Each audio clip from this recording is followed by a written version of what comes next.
Okay, where we are headed, which is going to be cool. Let's see, make this go. There we go.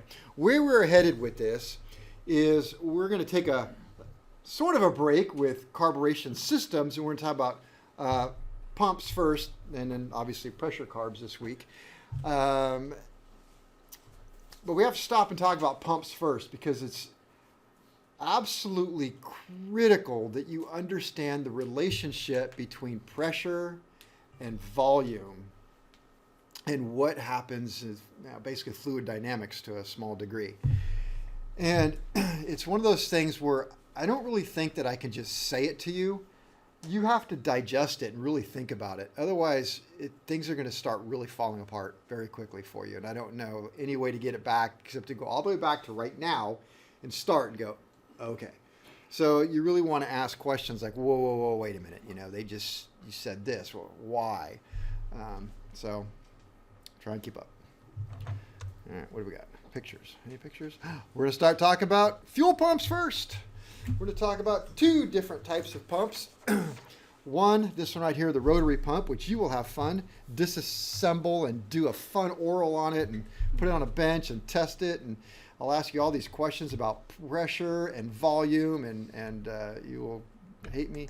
And so, all right. You're like, that's not true. We already hate you.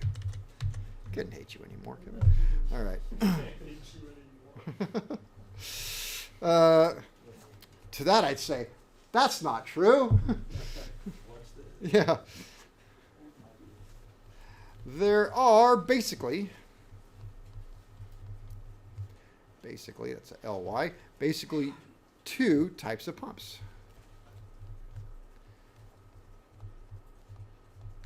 And I'm right now thinking, no, there's not, there's three. So why would I put that? Yeah, we'll go with it. Offhand, I would say there's three. There's the constant displacement, there's the diaphragm, and then there's the centrifugal. So you could say that, but for some reason I went this way, so we'll see. Oh, constant displacement, I agree with that.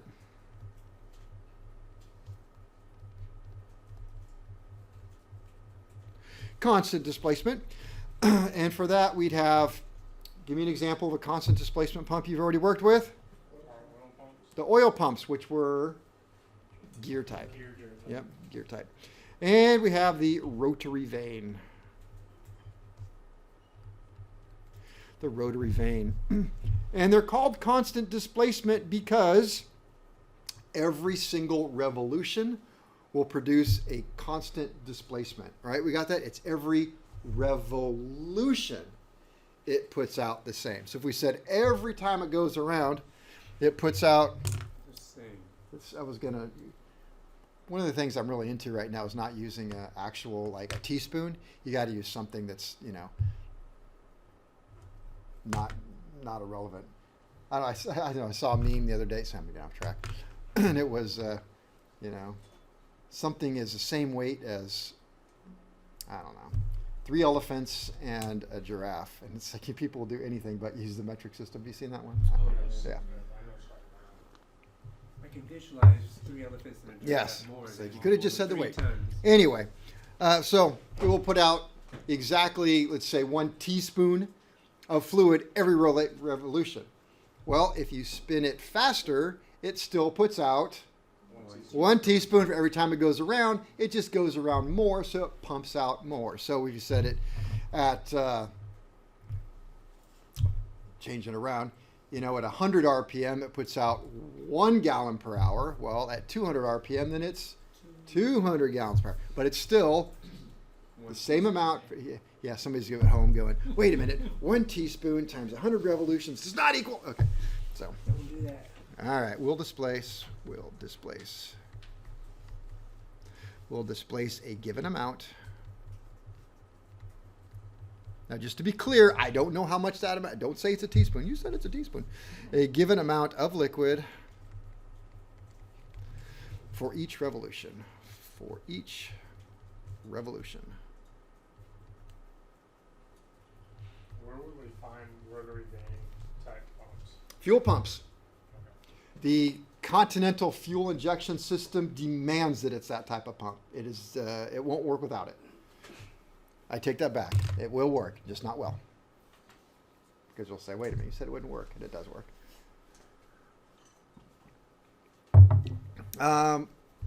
As far as fuel pumps go, I think a lot of pressure carbs, we'll use them. So you would not see that in a float carburetor, I don't think. The reason why is because it has to put out a certain amount per revolution. There's no say if, ands, or buts about it. It will. And if you block the exit of the pump and it is supposed to put out a certain amount per revolution, it will break, explode. You have a shear shaft in there that it literally shears to keep it from exploding. It has to put out a certain amount or it breaks. If you were to take one of those pumps and put a fuel hose on it and cap the fuel hose, it will go until either the fuel hose explodes or the shear shaft breaks. So a shear shaft is a shaft that actually is designed so, like this is the driven end, and it comes down to something like that. It'll have splines right here and splines over here. So it has a weak point.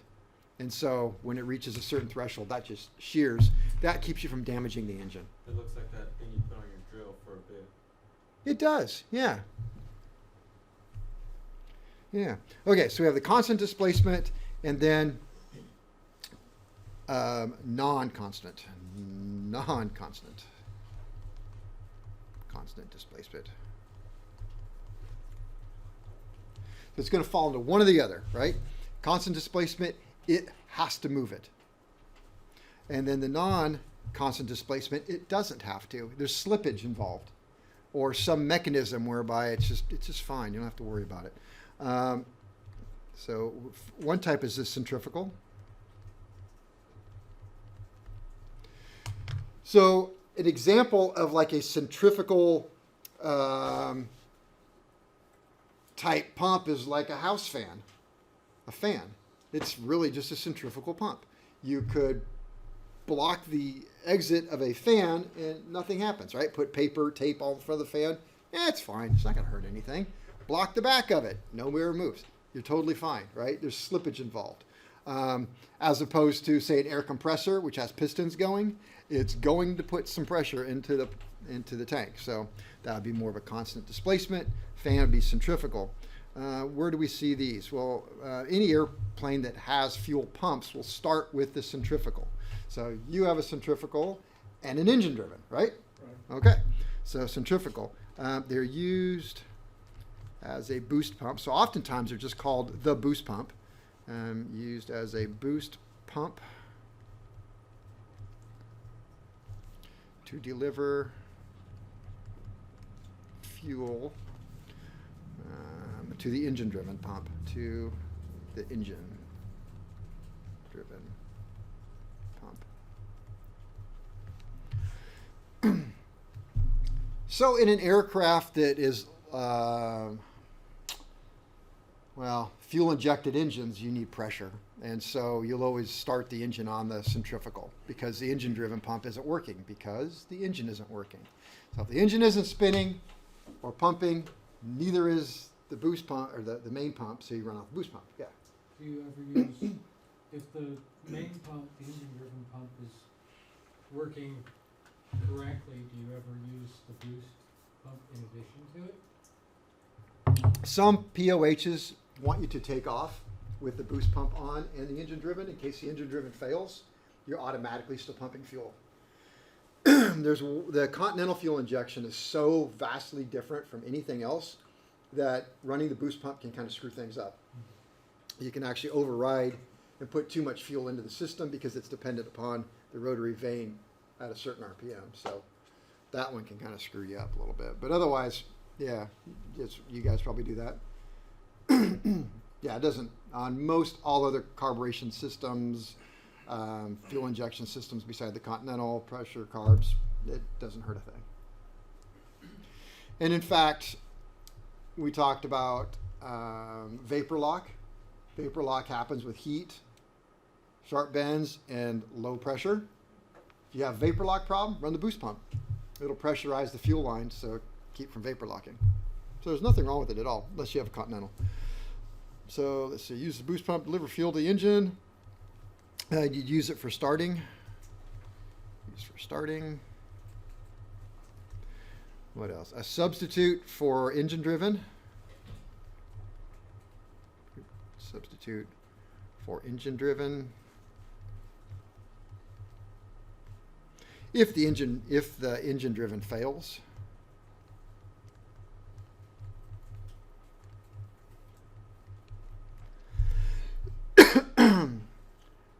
You could also use them for transferring fuel. You know, even small aircraft like the 310, that one has 4 tanks on it. The Bonanza has 4 tanks on it, so it's just not that uncommon to have multiple tanks, and you can use your boost pumps to transfer fuel around if you desired. Good for separating. Good for separating air from fuel.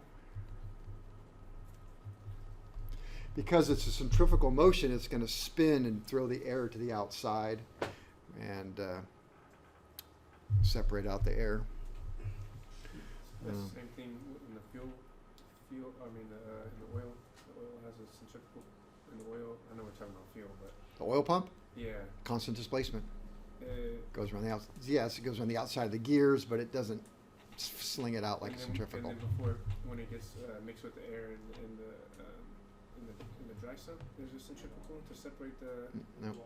No. Not turbine. Oh, he's talking about the dual chamber Oh, or turbine. there you go. Okay, it was connecting there, but. Wrong It application. separates air from oil. And again, they are not constant displacement.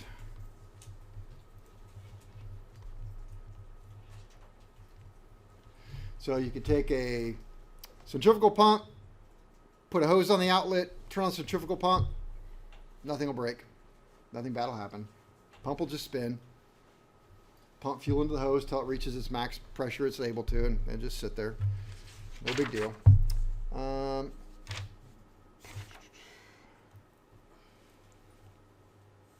it shut off, or would it just eventually overheat? Eventually overheat. Maybe take a long, long time. And it may not ever. If it's in fuel, there's enough fuel, it'll just keep cooling it. Fuel keeps it cool. So the 2 basic types, constant displacement and the not constant displacement. And then we're going to talk about the diaphragm pump, which kind of a little bit falls into each category. I would say it's more of a non-constant displacement pump for sure. But it has some features of the other one. Each stroke is a certain amount, but we'll get into that. All right, let's talk strictly about the rotary vane. Where do we use the boost pump? What's that? In the fuel? In the fuel. Boost pumps are usually located inside the fuel tank. They spin. But we're not going to talk about that. That's more of an airframe item. We're talking about fuel pumps attached to engines. So start with the rotary vane.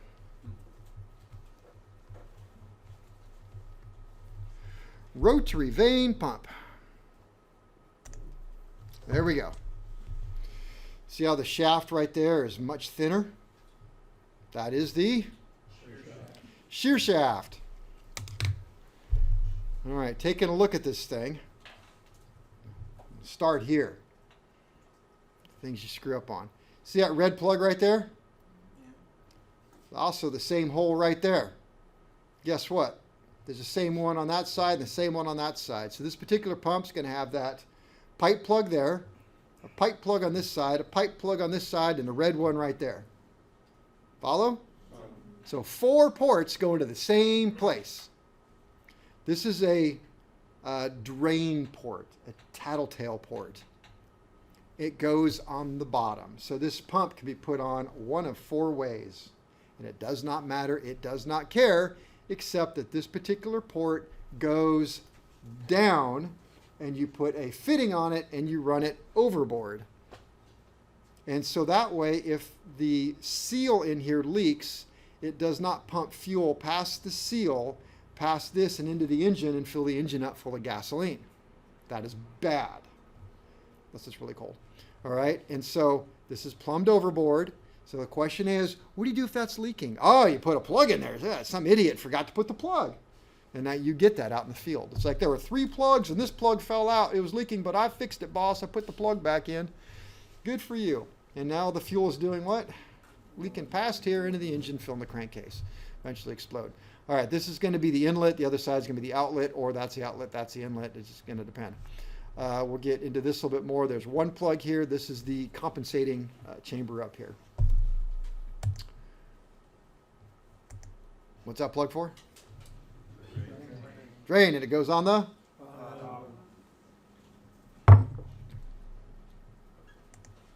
All right, the simple pump works thus. And this is just a very simple version without all the cool stuff on it. All right, well, this is the inlet. I know that because it says inlet. Well, quite honestly, it just depends on which way it rotates. If it's rotating this way, that makes it the inlet. If it turns this way, then it's just reversed. With this simple pump, there's nothing else to it, so the inlet and outlet are strictly based upon which way it turns. Based upon which way you put it on the engine. Which way the engine turns. Right. Because you have an accessory pad on the engine that only turns one way. Maybe it turns this way, maybe it turns that way. Depends on how many gears it had to go through. Depends on if it's a left or right hand engine. But you have an accessory pad that turns one way. So you may have like a Piper Seneca where one engine goes to the left, one goes to the right. You can't take this pump off and put it over here. You can if you switch it around, inlet and outlet. Because the inlet is on one side. So inlet and outlet, I say that is strictly dependent upon which way this turns. This is turning this way, which means fuel is captured in this little cell right here and right there. This locks it off and pushes it around and forces it out that way. Yeah, make sure you know which way the engine rotates depending on how you, which determines which inlet. Which is inlet, which is outlet. Yeah. That is correct. Follow? So now this is this is on center, but the cavity is not on center to this. There's different spacing. So this just rotates around in there. This stays put, and as this rotates, you see it forces this vane up here. This part kind of rides down, and it gets over here. It's not a very good way of explaining it. Anyway, it's a concentric circle, so it pumps around. And the vane's movable then? Or is Yes. the Yes. vanes are moving? These vanes are not really attached to anything. They just go in a slot. Okay, And so they're able to move up and down. gotcha. And it's not drawn real well. It's a much bigger slot. Okay. So, I mean, it just doesn't get any easier than that. It just grabs some here, swings it around, pushes it out over here. As it rotates, the ball pushes the slot to allow more. This is actually a shaft because these are long. Okay. They're about that long. Shaft. And so it's on a shaft and it turns around. Actually, that just floats in there. It doesn't even attach to anything. You just shove it in the middle of the hole. Okay. And so it's literally a spacer that keeps this from falling down and touching this one. So without that, this right here would fall down. Okay. And then there would be big space up here. And that wouldn't work. So it just holds it up, keeps them away from each other. Shaft. And then that other part has got ridges in it when they go up and down. Follow? I should have brought one in. All right. Now you can't have, I keep going back and forth, sorry, I make you sick. You don't have just this. There's just not enough going on here. We can't control anything. You can't control pressure. You can't, if we had our, the outlet goes to what? What does the outlet go to? That goes to the carburetor? The carburetor. We'll call it the fuel control unit. So when I say fuel control unit, it's carburetor, fuel injection system, pressure carburetor, the fuel unit.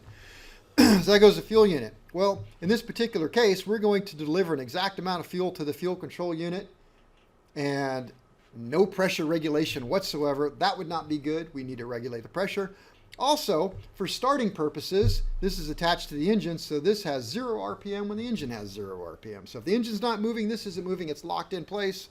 And if fuel came up through this way and we turned on the boost pump, fuel would come in this way, come in here, and it would hit this and stop. Because it can't work its way around this, so you'd never get any fuel here.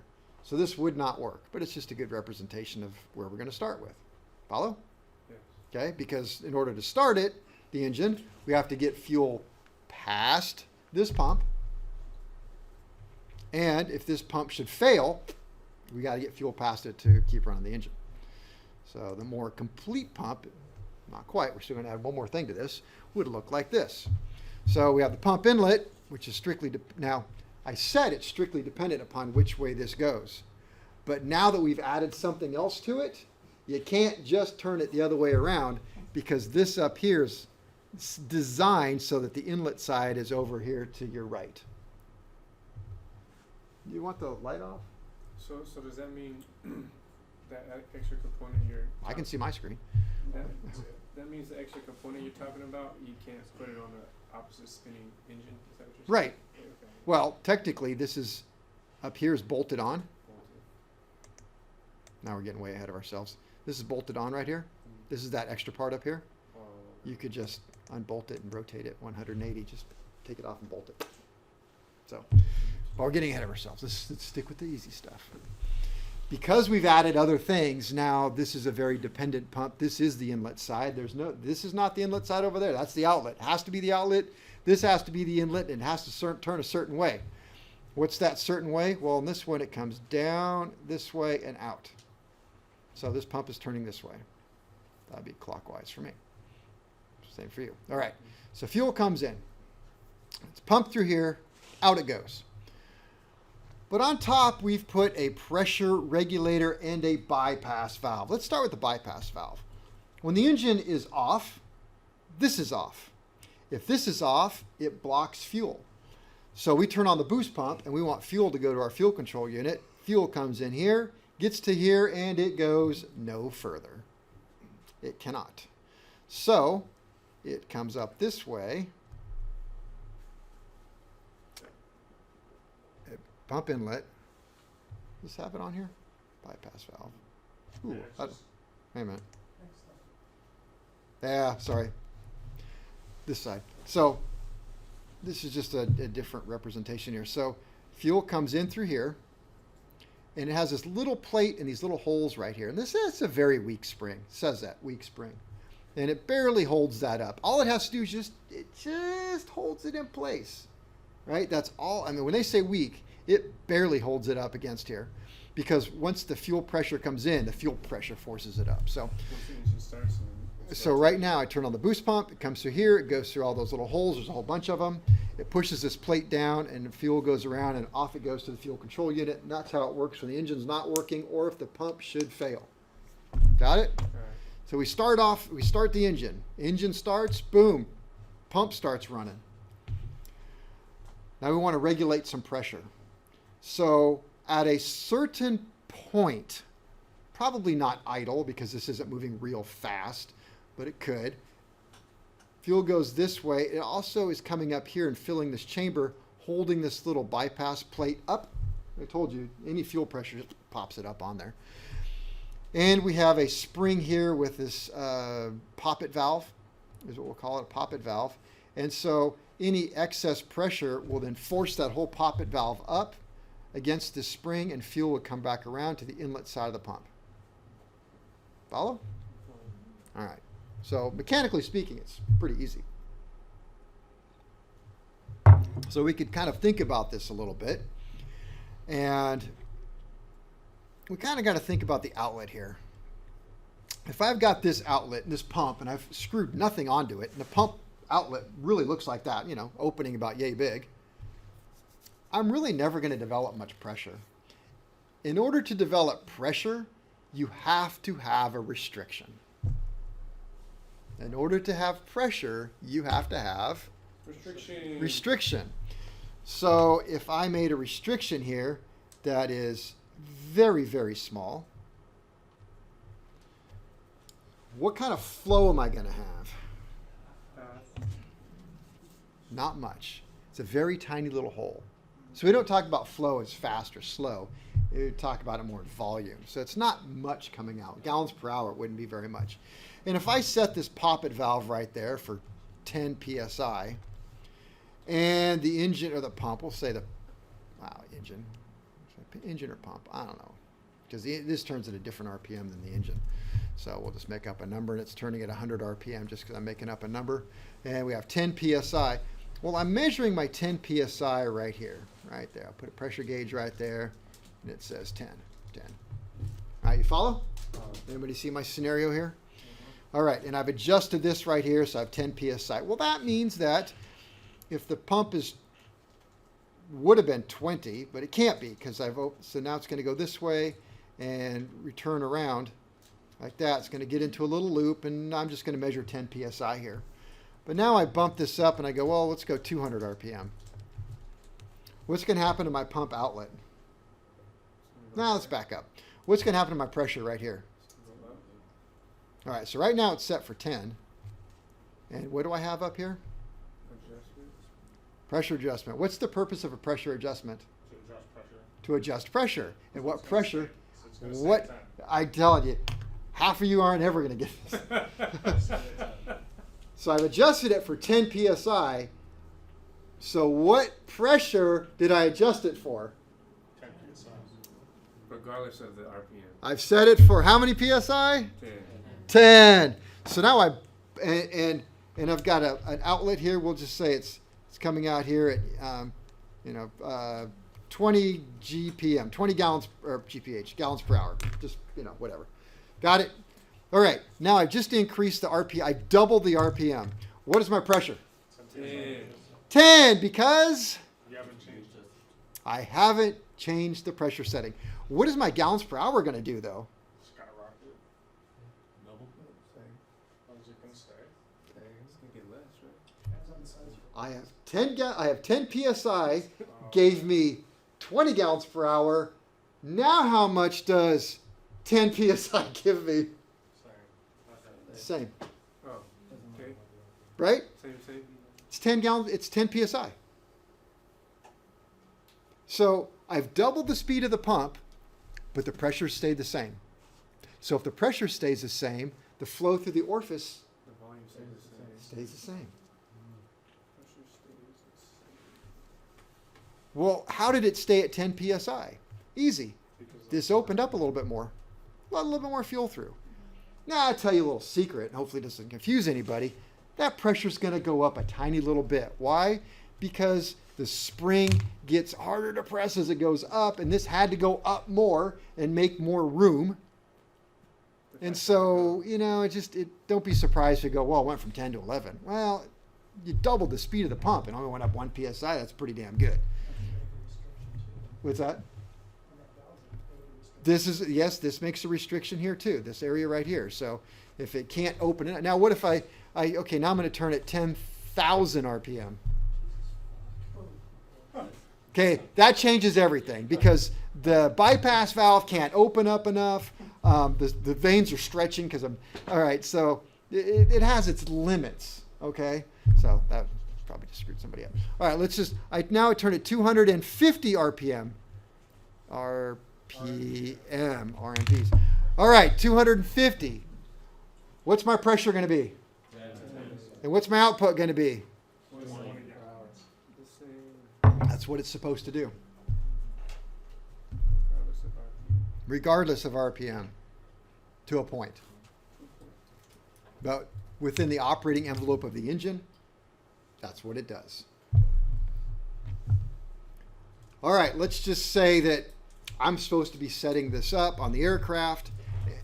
And by the way, that's one of the jobs you end up doing on this is you got to set up fuel injection systems. And the book says when I run the engine at, when I run the engine at 2,000 RPM, I'm supposed to have 15 PSI. So I'm running it there at the engine at 2,000 RPM. I don't know what the pump's running at. It depends on the gear ratio and everything else in the engine. So, and it never matters. They just tell you, run the engine 2,000, you should get 15 PSI. So I run it at 2,000, I'm going to get 10 PSI. What am I supposed to do? Increase the pressure. So it's just like you would think it would be. If you tighten it up, the pressure goes. If you loosen it, the pressure goes. So I tighten this up a little bit, put a couple turns on that screw, tightens the spring up, it pushes this plate back down, my pressure goes to 15. What does my gallons per hour do? Go up, down, stay the same. Goes up. So now maybe it's 25 gallons per hour. If the pressure goes up, that output's got to go up.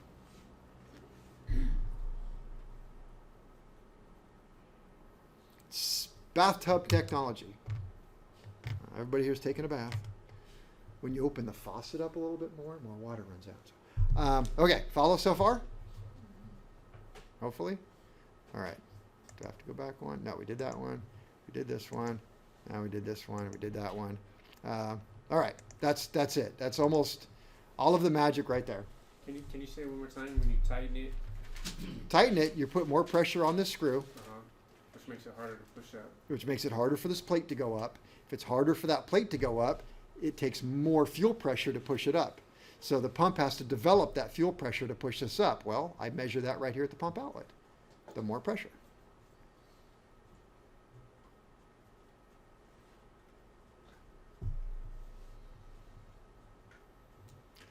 Do pumps come like pressure rated?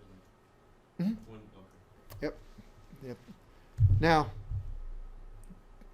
the funny part about this is in order to make this work so that when you turn it to the right, the spring gets more pressure. If you really stop and thought about it, it wouldn't work. So you have to use left-hand threads. Don't let that bother you, but it's going to be fun because when you're doing your oral, I'm going to ask you, oh, so which way do you turn it? And you go, oh, well, wait a minute, this has left-hand threads. So you loosen it to make more and tighten it to go the other way. I might say, oh, really? Tell me about that. So you tighten it for more pressure, you loosen it for less. End of story. To make it do that, there's some left-hand threads in there, yes. And when you take it apart, you go, oh, you should. It makes sense. When you tighten it, it actually pushes something. When you're going this way, it should actually be, if you had a nut on here and you turned it this way, it would pull the nut up, right? Well, you actually need the nut to go down to push on the spring. So when you turn it to the right, it actually makes something go down and press on the spring harder. So to do that, it's left-hand threads. So don't let that screw you up when you're looking at left-hand threads. Righty-tighty makes it more pressure. Lefty-loosey is less pressure. All right. Already did that. Okay, the last piece of the puzzle for this one is that a lot of these pumps they're compensated fuel pumps, which means they get paid. Now, it means that there is a diaphragm up on top that assists with the spring, so that when we have high pressure in this chamber up here, it helps the spring. So high pressure helps the spring. And if it's helping the spring, the pressure will go up or down. Pressure goes up. I'm pushing down on the plate. Okay. We could look at it one of two ways. One, we take this vent and we can just vent it to atmosphere. And so we could say down here at sea level, it has sea level pressure in there. And you have sea level in here and it helps push down a little bit. Well, when we go up to 10,000 plus feet, there's less pressure up there. So that chamber's vented, so you have less air pressure helping the spring. So the spring is going to let that up a little bit, and so the fuel pressure will do what then? Less fuel pressure. Less fuel pressure means what to my gallons per hour? Less. I want less gallons per hour way up high, so the engine runs leaner. Right? Okay, but we can really add something to this. And we could vent this over to the turbocharger. Okay, we got to start thinking a little bit more about turbochargers. So in aircraft, turbo becomes very important because as we go up in altitude, the engine is going to sense that it's at less altitude, and so we're going to keep losing power, right, as we go up. So we can use turbochargers. They come in, and we'll get into turbochargers, but just so you understand, there are different types of turbocharging systems.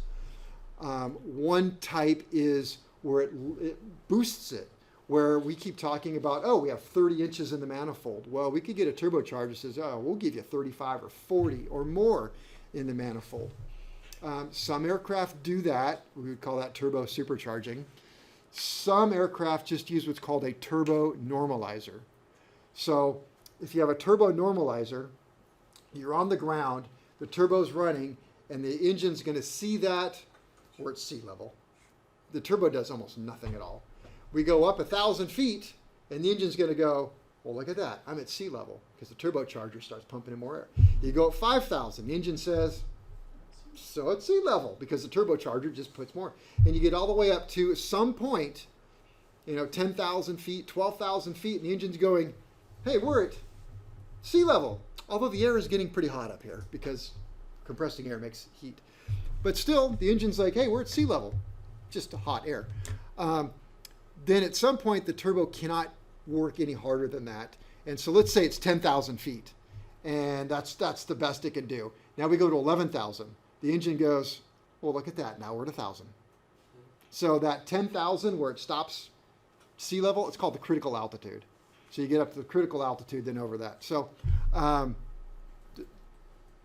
the point I want to make here is turbos do have some lag to them because they run off the exhaust gas. So you give it some throttle, the engine speeds up, instantly it needs more air, throttle valve opens, engine's wanting more air, we need more fuel, right?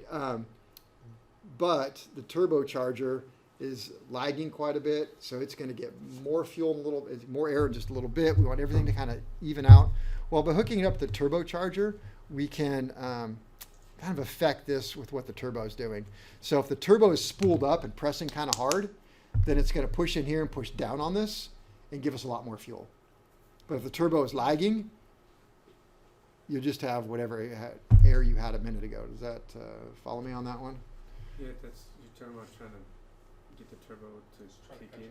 Let's just faster. back way up. Not try to get the turbo. This is connected to the turbo because the turbo is part of the system and we need to sense what the turbo is doing. So in order to sense that, you just plug this line into the turbocharger outlet, which is called upper deck pressure. And when the turbo does spool up, pressure comes in here, fills this full of pressure and pushes back down, which causes the pump pressure to do what? So if I push down on this, the pump pressure's output's going to do what? Go up. So you get more fuel. But it's a nice way to make it wait. It's like you wait until the turbo's spooled up. That's how you do it. So it'll put out a little bit more pressure than once. So if I get more pressure, then I get more output, gallons per hour output of the pump. Right. So it's a way of tying it all together. What is the diaphragm? Is it like a It's a piece of rubber. piece of Just a piece of rubber that's flexible. So it senses pressure and it pushes down. Okay. All right. What else we got? Damn, that's it for that. I mean, that's just really, that's everything. All right, rotary vane pump. Let me see. What kind of pump is this? Constant displacement. Now, no lie, it'd be much more fun if I could just move on to the next pump, but I don't think you'd like that. Let me see. Ooh, this is a good one. Okay, 1. So we'll deliver a constant volume per what? Revolution, rotation. Revolution. All right, important point. A pump does not pump pressure. It pumps volume. What do we need to get pressure out of it? Restriction. You gotta have a restriction. No restriction, no pressure.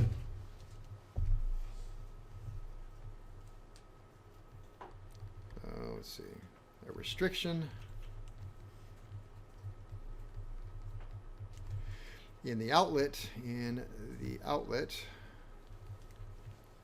causes the pressure to build. Causes the pressure to build.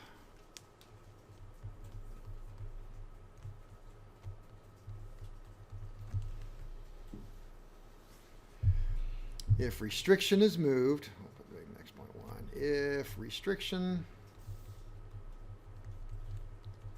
is removed or made larger, the pressure will go down, decrease.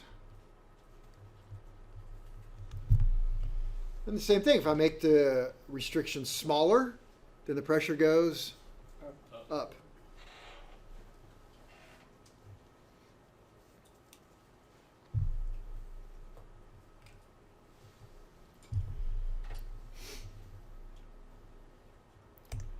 All right, not to make things too complicated, but there is a point with this pump where I said we're back here at 100 psi. I'm sorry, 100 RPM, we got 10 PSI. Well, what if I turn it at 10 RPM? And I had it set for 10 PSI. What's my output? I mean, what's my PSI going to be? It may not be more than 1 or 2. The pump is turning so slow that all the fuel is able to go out the outlet and not build up pressure. So you have limits. If you turn it too slow, you can screw this thing all the way down. It doesn't matter. It's down there. It's sitting tight. It's not bypassing a single drop, and you're only getting a few PSI out of it. Well, that's because the pump's turning too slow. Yeah. Is that the range that you would consider too slow? Well, once it starts dropping off, so let's just say we set it up for 100 RPM and 10 PSI. I could just keep slowing the pump down until I see it drop to 9. And go right there. It just fell off and is no longer able to. The bypass closed, and now the pump is starting. It can't keep up with what you're asking it to do. Yeah. Does each like model of pump come with a pre-reported like RPM range that it works between, or does it vary? Oh yeah. If you as a mechanic, you just go by part number, and so when they set them up, they'll have the volume and the displacement and everything all pretty much worked out. Exactly what they want it to do. So you're not left in the dark with it.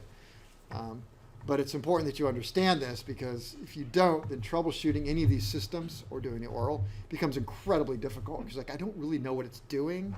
So I guess the good news is, if you remember it to get through the class and then you're like, I'll never remember it, just put the right part number on, okay? And ask for some help. But it'd be very difficult to set us all up if you don't run it at the right speed and not understanding it.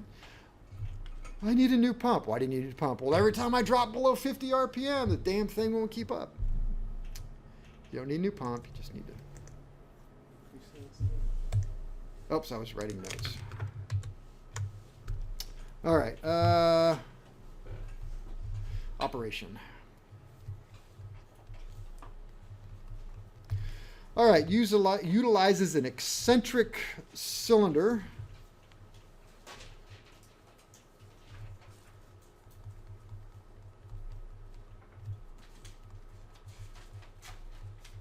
I had an eccentric uncle.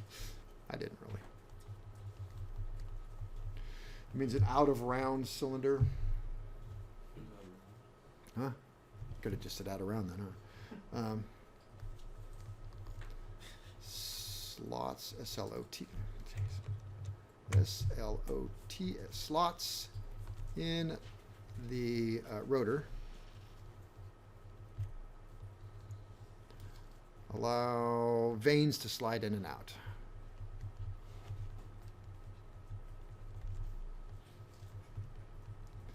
And good news, it's break time. Right.